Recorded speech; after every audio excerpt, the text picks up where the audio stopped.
नमस्कार, जय हिंद। मैं मोहन पाठक और आपको बता दें कि हमारे पृथ्वी पर पहले बहुत से ऐसे अनेकों लाखों करोड़ों जीव ऐसे थे जिनके बारे में हमें पता भी नहीं है। जैसे जैसे पृथ्वी पर खोज होती है और पुरातात्विक विदों द्वारा खोज की जाती है तो उनमें बहुत सारे कंकाल या और भी जीवाश्म प्राप्त होते हैं। जीवाश्म क्या होता है? मरे हुए जीवों के जो कंकाल बचे होते हैं उन्हें जीवाश्म के रूप में जानते हैं। या और भी जीवाश्म होते हैं, जैसे पेड़ पौधे जो हैं सड़ गल जाते हैं तो उनसे बहुत सारी चीज़ें निकलती हैं, जिसे हम लोग कहते हैं जीवाश्म ईंधन के रूप में भी कह लेते हैं। तो ये सारी चीज़ें हैं। तो एक विज्ञान का अनोखा चमत्कार देखने को मिला है। आज से हजारों साल पहले आर्टिकल्स लगातार पब्लिश हो रहे हैं। उन आर्टिकल्स में कहीं पे 10,000, कहीं पे 12,000, कहीं पे 13,000 साल लिख के आ रहा है। तो हम हज़ार साल मानते हैं, मतलब हजारों हजार साल, कई दशकों वर्ष, हजारों साल पहले ऐसी घटना हुई होगी। और अब एक ऐसी प्रजाति है जिसको फिर से जीवित कर लिया गया है।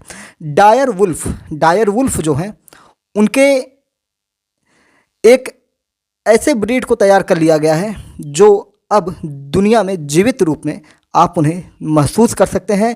उन्हें जीवन दिया जा चुका है। कैसे हुआ ये कारनामा, उन सारी चीज़ों के बारे में हम डिटेल से जानेंगे, उसको समझने की कोशिश करेंगे कि किस प्रकार से ये तकनीकी काम करती है और जेनेटिक इंजीनियरिंग क्या होता है जिससे ये कामयाबी मिली। इन सारी चीज़ों पर डिटेल से हम चर्चा करेंगे। एमपीएस हिंदी पर नए तो चैनल को सब्सक्राइब करके daily current affairs, news analysis के लिए हमारे साथ जुड़ सकते हैं। अपने दोस्तों में वीडियो को शेयर करिए और वन डे एग्जाम्स की तैयारी के लिए भी हमारे साथ जुड़ सकते हैं। आपको ज्योग्राफी और पॉलिटी की क्लासेस चल रही हैं। आपको बता दें कि अमेरिकी वैज्ञानिकों ने हाल ही में एक ऐतिहासिक सफलता हासिल कर ली है। विलुप्त हो चुके डायर वुल्फ को जेनेटिक इंजीनियरिंग की मदद से वापस लाने में कामयाबी मिल चुकी है। और ये भेड़िए गेम ऑफ थ्रोन्स सीरीज के कारण दुनिया में मशहूर हुए थे, जहाँ इन्हें डायर वुल्फ के नाम से दिखाया गया था।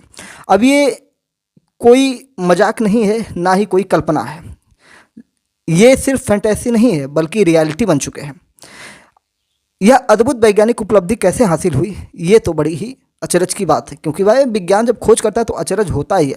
डायर वुल्फ एक विशालकाय भेड़िया प्रजाति थी जो आज से लगभग 10,000, 12,000, 13,000 विभिन्न आर्टिकल्स के माध्यम से जो भी चीज़ें मिल रही हैं वो आप समझ सकते हैं साल पहले विलुप्त हो गई थी। ये आज के ग्रे वुल्फ से 25% बड़े और ज़्यादा शक्तिशाली थे, जिनका वजन लगभग 140 पाउंड तक होता था। इनकी खासियत थी मजबूत जबड़े, घने फर और बर्फीले मौसम में जिंदा रहने की क्षमता। मौसम के बदलने से ही इनकी जो प्रजाति थी नष्ट हुई थी, ऐसा माना जाता है। वैज्ञानिकों के अनुसार इनके विलुप्त होने के दो कारण माने गए।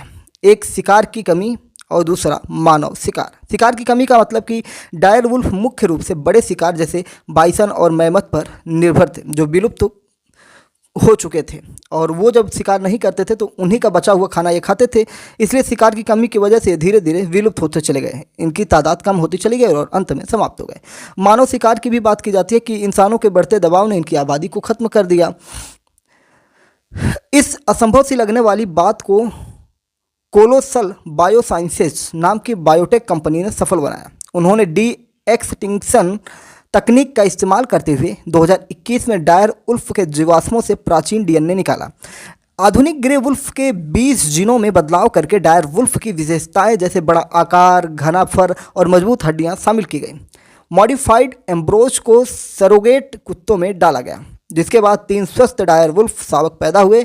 इनके नाम रोमुलस, रेमुस और खलीसी रखे गए। अब इसको थोड़ा सा मैं आपको आसान भाषा में समझाने की कोशिश करता हूँ कि कैसे इसको जीव के रूप में लाया गया। पहले आप समझिए कि जीवाश्म प्राप्त हुआ, जो हड्डी है। आपको पता है कि आज इतना विज्ञान बढ़ चुका है कि आपके शरीर का एक बाल भी उनको मिल जाए तो आपके डीएनए की पहचान कर लेंगे। तो उस जीवाश्म से डीएनए निकाला, फिर उसके बाद जो आज के समय के ग्रे वुल्फ हैं उनके जीनों को लिया गया और फिर उसके बाद क्या था, डायर वुल्फ की विशेषताएं जो जैसी थी उस वैसा व्यवहार कराया गया, जैसे बड़े आकार, घना फर और मजबूत हड्डियां शामिल की गई। मॉडिफाइड एम्ब्रोज को सेरोगेट कुत्तों में डाला गया, यानी कि कुत्तों के अंडाशय में इसको डाला गया, जिसके बाद 3 स्वस्थ डायर वुल्फ शावक पैदा हुए। यानी कि ये जो बच्चे पैदा हुए हैं ये कुत्ते के पेट में पाले गए हैं, यानी कि पालने के लिए कुत्ता का पेट लिया गया था और जिसके बाद ये निकल के हमारे सामने परिणाम आया है। रोमुलस, रेमुस और खलीसी नाम से ये 3 हैं। ये आम ग्रे वुल्फ से 20% बड़े भी हैं। इनका फर सफ़ेद और घना है जो ठंडे मौसम के अनुकूल है। हालांकि ये 100% डायर वुल्फ नहीं है क्योंकि इनमें केवल 20 जीन ही बदले गए हैं, जबकि असली डायर वुल्फ में 80 अलग जीन होते थे। फिर भी जो एक्सपर्ट हैं ये मान रहे हैं कि इतनी कामयाबी भी अभी के लिए फ़िलहाल ठीक है कि कुछ तो वहाँ से उस प्राचीन चीज़ को लाने की कोशिश की गई है। भले ही 20% आया, भविष्य में और भी आ सकता है। आपको बता दें कि यह तकनीक विलुप्त हो रही प्रजातियों को बचाने में मदद कर सकती है, जैसे रेड वुल्फ और टस्कनी लायन। इससे इकोसिस्टम को संतुलित करने में भी मदद मिल सकती है। कंपनी अब 2028 तक ऊली मैमथ को वापस लाने की योजना में लगी है। जब इतना हमने जान लिया है तो थोड़ा सा DNA के बारे में जान लेते हैं। DNA जिसे डीऑक्सी राइबो न्यूक्लिक एसिड भी कहा जाता है। देखिए, एक DNA होता है, एक RNA होता है, उसे राइबोज न्यूक्लिक अम्ल कहा जाता है या राइबोज न्यूक्लिक एसिड, और DNA को डीऑक्सी राइबो न्यूक्लिक एसिड कहते हैं या डीऑक्सी राइबो न्यूक्लिक अम्ल भी कहते हैं। तो हम RNA को छोड़ते हैं, फिलहाल अभी DNA के बारे में पढ़ते हैं क्योंकि इस टॉपिक में DNA महत्वपूर्ण है। तो DNA क्या है? डीऑक्सी राइबो न्यूक्लिक एसिड के नाम से जाना जाता है। इसका पूरा नाम है, एक जैविक अणु है जो सभी जीवित जीवों की कोशिकाओं में पाया जाता है। जितने भी जीव पृथ्वी पे हैं सभी के कोशिकाओं में DNA मिलता है और इससे आनुवंशिक जानकारी होती है जो विकास, वृद्धि, प्रजनन और कामकाज के लिए आवश्यक होती है। यानी कि पिता पुत्र, माता पुत्र, फिर उसके बाद पुत्र का पुत्र, पुत्र का पुत्र, पुत्र का पुत्र, ये जो जेनेटिक्स वंशावली चलती है वो इसी DNA के आधार पर होती है और इसी से उसका मस्तिष्क, उसकी प्रजनन क्षमता, वृद्धि, विकास सब कुछ इस पर निर्भर करता है। बाकी वातावरण जैसा मिल जाए वैसा हो जाता है। क्योंकि जब भी आप डेवलपमेंट पढ़ते हैं ना, डेवलप एंड ग्रोथ, जब आप साइकोलॉजी में पढ़ते हैं तो उसमें इस पर डिटेल में चर्चा होता है कि मनुष्य का विकास जो होता है या जीवों का विकास कैसे होता है। एक तो उसके DNA पे होता है वंशानुक्रम, और साथ साथ वो वातावरण से भी उसका संबंध होता है। जिस प्रकार का माहौल मिलेगा वो, अब पता चले पिता प्रोफेसर हैं और बेटे को वातावरण मिल गया, दिमाग तो उसको होगा, लेकिन अगर उसको वातावरण मिल जाए किसी डाकू के साथ हो जाए तो फिर डाका डालना शुरू कर देगा। तो वातावरण का भी अपने में है, तो इसको ध्यान में रखना है कि आपको DNA के साथ साथ मतलब वंश जो बीजारोपण है उसके अतिरिक्त उसके अंदर वातावरण का भी, यानी कि कहा जाता है ना कि माहौल अच्छा नहीं मिल रहा है बच्चे को, बच्चा अगर शरारत करता है तो कहा जाता है कि उसके दोस्तों को बदल दिया जाए। तो क्या होता है, वातावरण चेंज किया जाता है, उसके माहौल को बदला जाता है। बहुत लोग बच्चों को स्कूल से बाहर निकाल के दूसरे स्कूल भेज देते हैं। क्यों करते हैं? कि वातावरण चेंज हो जाए। DNA के बारे में थोड़ी सी जानकारी और आपको दें। संरचना क्या होती है? DNA 2 लंबे घुमावदार धागों से बना होता है जो एक दूसरे के चारों ओर लिपटे होते हैं, जिन्हें डबल हेलिक्स कहा जाता है।